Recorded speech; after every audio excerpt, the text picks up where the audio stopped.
শীতের সকালে আর একটা ভিডিও নিয়ে তোমাদের মাঝে চলে এলাম। এখন বাজে সকাল ৮টা। তো এখন হচ্ছে আমি আমার সবজি খেতে যাব।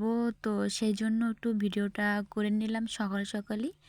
তোমার চারিপাশে আছে দেখো ধান ক্ষেত, আর আমি কিন্তু অনেক সুন্দর একটা জায়গায় দাঁড়িয়ে আছি, তাই এইখানের কিছুটা ভিউ তোমাদের সঙ্গে শেয়ার করলাম।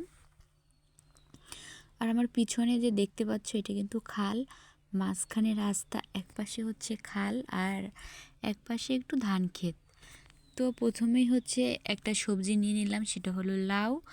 তো গাছ থেকে আজকে কি কি সবজি তোলা যায় সেটা দেখছি আর তোমাদের মাঝেও শেয়ার করব। এদিকে হচ্ছে কিছুটা বেগুন, টুকটাক করে একটু একটু করে সমস্ত রকমের সবজি আমি এখন গাছ থেকে নিয়ে নেব, কারণ হচ্ছে সব সবজিগুলো গাছ থেকে নিয়ে নেওয়ার পরে বাড়িতে গিয়ে তারপরে রান্না হবে। আর আজকে একদমই কিন্তু ঘরে কোনো সবজি ছিল না, কোনো রকমের সবজি।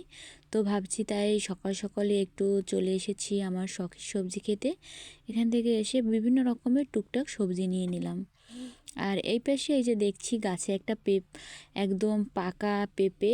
আর বাড়িতে এসে দেখো এখন এই যে মাছ বের করে নিয়েছি, মাছগুলো কেটে বেছে রান্না হবে। আর রান্না হবে দেশি মুরগির ডিম।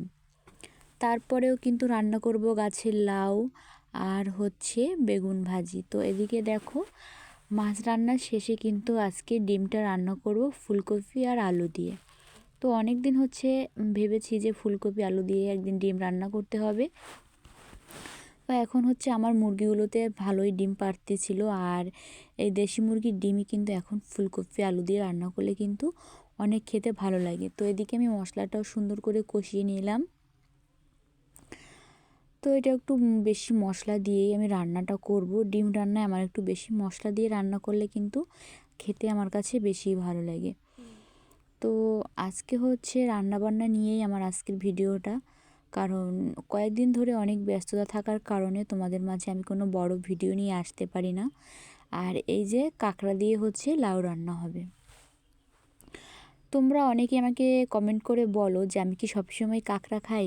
আমাদের এখন কিন্তু কাঁকড়ার সময় কম বেশি কিন্তু এখন ভালোই কাঁকড়া পাওয়া যায়, তাই কিন্তু টুকটাক প্রতিটা আইটেমেই আমাদের কম বেশি কাঁকড়া থেকে থাকে।